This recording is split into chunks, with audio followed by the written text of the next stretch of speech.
ஹாய்ங்க. இன்றைக்கி நம்ம சூப்பரான மட்டன் பிரியாணி ரெசிபி தாங்க பார்க்க போகிறோம். நம்ம எப்படி தான் பார்த்து பார்த்து செஞ்சாலும் பிரியாணி டேஸ்ட்டாக வரலன்னு நினைப்போம். அப்படி இருக்கிறவங்க இந்த ரெசிபியை கண்டிப்பாக ட்ரை பண்ணி பாருங்கள். நீங்கள் ஒரு பிகினர்ஸாவோ இல்லை பேச்சுலராவோ இருந்தீங்கன்னா இந்த ரெசிபி உங்களுக்கு கண்டிப்பாக யூஸ் ஆகும். நீங்கள் இது வரைக்கும் நம்ம சேனலை சப்ஸ்கிரைப் பண்ணலாம், கண்டிப்பாக சப்ஸ்கிரைப் பண்ணி வச்சுக்கோங்க. வாங்க எப்படி செய்கிறதுன்னு பார்க்கலாம். 1/2 கிலோ சீரக சம்பா அரிசி எடுத்துருக்குறேங்க. 1/2 கிலோ மட்டன் எடுத்துருக்கோம். கூடவே பெரிய வெங்காயம் பொடி பொடியாக கட் பண்ணி வச்சுருக்கோம். 2 தக்காளி, ரெடி மிக்ஸ் பிரியாணி பேஸ்ட் எடுத்து வச்சுருக்குறேங்க. இப்போ குக்கரில் ஒரு 50 ml ஆயில் சேர்த்துக்கோங்க.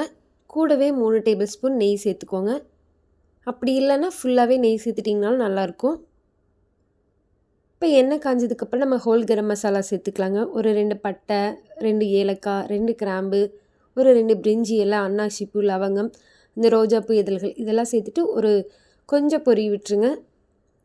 இப்போ நம்ம கட் பண்ணி வச்சுருக்க வெங்காயம் சேர்த்துக்கலாம். கூடவே 2 பச்சை மிளகாய் கீரி சேர்த்துக்கோங்க. பிரியாணிக்கு கொஞ்சம் பச்சை மிளகாய் சேர்த்துட்டிங்கன்னா அந்த ஃப்ளேவர் வந்து நல்லாயிருக்கும். வெங்காயம் வந்து நல்லா வதங்கி வர வரைக்கும் இந்த மாதிரி மிக்ஸ் பண்ணி விட்டுக்கோங்க. கொஞ்சம் கலர் மாதிரி நல்லா பொன்னிறமாக வரணும். கொஞ்சம் கண்ணாடி மாதிரி வர வரைக்கும் நல்லா வேக விட்டுருங்க. வெங்காயம் நல்லா வதங்கி வந்துடுச்சுங்க. இப்போ ஒரு கைப்பிடி அளவுக்கு மல்லி புதினா நல்லா கழுவி சேர்த்துக்கோங்க. மல்லி புதினா வந்து கொஞ்சம் வதக்கி விட்டுட்டே இருங்க. கொஞ்சம் அப்படியே எண்ணெயிலே வதங்கட்டும். இது நல்லா வதங்கி வந்ததுக்கப்புறம் நம்ம இஞ்சி பூண்டு பேஸ்ட் சேர்த்துக்கலாங்க. எப்போவுமே பிரியாணிக்கு நம்ம ரெடி மிக்ஸ் சேர்த்தாலும் கூடவே கொஞ்சம் புதினா, மல்லி, இஞ்சி பூண்டு பேஸ்ட் நம்ம கொஞ்சம் சேர்த்தோம்னா தான் அந்த டேஸ்ட் வந்து நல்லாயிருக்கும். இப்போ இஞ்சி பூண்டு பேஸ்ட் வந்து நல்லா பச்சை வாசனை போகிற வரைக்கும் நல்லா வதக்கி எடுத்துக்கோங்க. இது கொஞ்சம் நல்லா வதங்கினதுக்கப்புறம் நம்ம கட் பண்ணி வச்சுருக்க தக்காளி சேர்த்துக்கலாங்க. தக்காளியும் வந்து கொஞ்சம் நேரம் நல்லா வதக்கி எடுத்துக்கோங்க. தக்காளி எல்லாம் நல்லா வதங்கினதுக்கப்புறம் நம்ம ரெடி மிக்ஸ் பிரியாணி பேஸ்ட் சேர்த்துக்கலாங்க. இது வந்து நான் இன்றைக்கி மது இன்ஸ்டன்ட் பிரியாணி பேஸ்ட் எடுத்திருக்கேன். இது வந்து உங்களுக்கு மார்க்கெட்டில் மகாராஜா இல்லை திண்டுக்கல் பிரியாணி பேஸ்ட் இது மாதிரி நிறைய இருக்குது. நீங்கள் அதில் ஏதாவது ஒன்று ட்ரை பண்ணுங்கள். இது வந்து ஒரு 3 டம்ளர் ரைஸ்க்கு மட்டும்தான் கரெக்டாக இருக்கும். அதுக்கு மேலே ரைஸ் சேர்த்துட்டிங்கன்னா அந்த டேஸ்ட் வந்து நல்லா இருக்காது, கொஞ்சம் சப்புன்னு இருக்கிற மாதிரி இருக்கும். இது வந்து ஒரு மீடியம் சைஸ் 3 டம்ளர் அரிசிக்கு உண்டான பேஸ்ட்டோட ரெசிபி தான் இதுங்க. இப்போ வந்து நம்ம பேஸ்ட்டு சேர்த்துட்டு இந்த வெங்காயம் தக்காளி கூட நல்லா சேர்த்து மிக்ஸ் பண்ணிக்கோங்க. இது வந்து நல்லா கொஞ்சம் எண்ணெய் பிரிஞ்சு வேக வரைக்கும் நல்லா கொஞ்சம் தண்ணி மாதிரி இந்த மாதிரி வெந்து வர வரைக்கும் வேக வச்சுட்டு கொஞ்சம் காரத்துக்காக தனி மிளகாத்தூள் சேர்த்துக்கோங்க.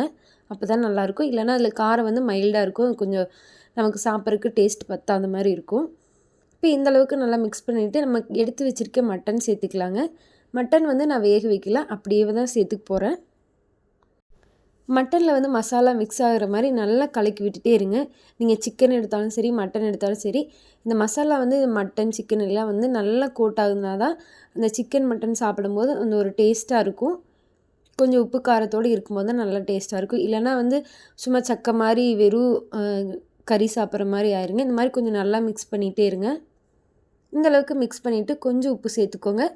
பிரியாணி பேஸ்ட்டில் வந்து ஏற்கனவே அவங்க உப்பை சேர்த்துருப்பாங்க, அதனால் நீங்கள் பார்த்து உப்பு சேர்த்துக்கோங்க. இப்போ ஒரு 2 டம்ளர் தண்ணி சேர்த்துட்டு இதை வந்து ப்ரெஷரில் வச்சு ஒரு 2 விசில் விட்டு எடுத்துக்கோங்க. ரொம்ப வேக வைக்க வேண்டாம், ஏன்னா மட்டன் வந்து நம்ம மறுபடியும் விசில் விடுவோம் அரிசி சேர்த்துட்டு. அதனால் ஒரு 3/4 வேக்காடு அளவுக்கு 2 விசில் மட்டும் விட்டு எடுத்துக்கோங்க.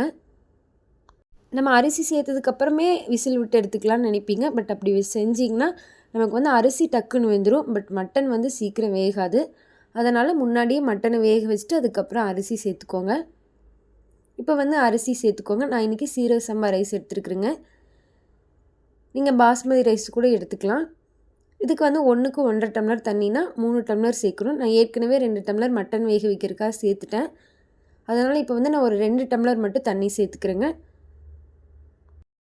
இப்போ இதை நல்லா மிக்ஸ் பண்ணி விட்டுருங்க. இப்போ வந்து உங்களுக்கு உப்பு கரெக்டாக இருக்கான்னு நீங்கள் ஒருக்கா செக் பண்ணிக்கோங்க. எனக்கு வந்து கரெக்டாக இருந்ததுனால நான் எதுவும் சேர்க்கலை. உங்களுக்கு உப்பு கரெக்டாக இல்லைன்னா கொஞ்சம் சேர்த்துக்கோங்க. இது வந்து நல்லா மிக்ஸ் பண்ணிவிட்டு கொஞ்சம் ஒரு கொதி வந்ததுக்கப்புறம் நீங்கள் விசில் போட்டுருங்க. அப்போ தான் கரெக்டாக இருக்கும். ஒரு விசில் விட்டுட்டு நீங்கள் வந்து ஒரு 5 to 10 நிமிஷம் சிம்மில் வச்சு கொஞ்சம் தம் போட்டுருங்க.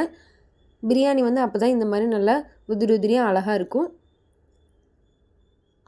இது வந்து அப்படியே சைட்லேருந்து நல்லா மிக்ஸ் பண்ணி எடுத்துக்கோங்க. எப்போவுமே குக்கரில் பிரியாணி செஞ்சால் உடனே வந்து நீங்கள் வேறு ஒரு பாத்திரத்துக்கு மாற்றிடுங்க. ஏன்னா அது வந்து அப்படியே செட் ஆகி கொஞ்சம் களி மாதிரி ஆயிரும் கீழே இருக்கிறதெல்லாம் அந்த ஹீட்டுக்கு.